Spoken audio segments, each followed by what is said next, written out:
Kwa hiyo kuelekea katika mechi yetu ya tarehe 3 ya mwezi wa 5,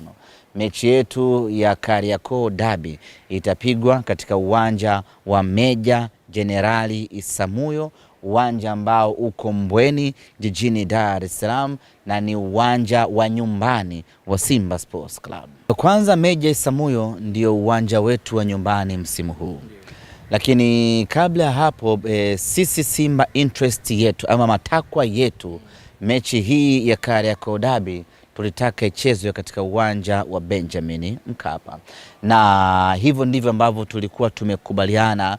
kwa maana ya vilabu, mamlaka za mpira pamoja na mamlaka za serikali, ya kwamba mechi kubwa za nchi hii ya Tanzania zitapigwa katika uwanja wa Benjamin Mkapa. Na baada ya kufika ratiba ya mechi hii, Simba kama kawaida yetu tukatuma maombi kwa wamiliki wa uwanja kwamba tunataka dabi yetu ichezewe katika uwanja wa Benjamin Mkapa. Hayo ndio yalikuwa matakwa na mapenzi yetu sisi Simba Sports Club, lakini tukapokea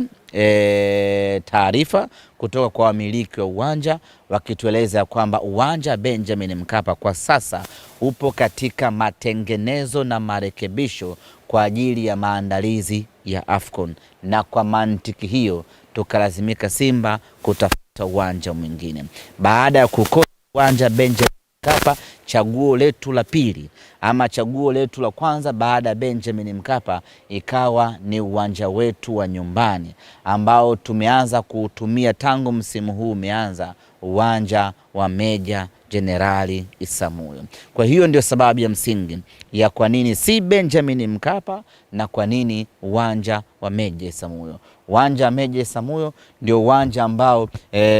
ndio uwanja wa nyumbani wa Simba Sports Club, na kwa mantiki hiyo baada ya kuikosa Benjamin Mkapa hatakuwa na option nyingine zaidi ya kwenda katika uwanja wetu wa nyumbani, uwanja wa Meja Isamuhyo, uwanja wa Mbweni, uwanja wa Mnyama.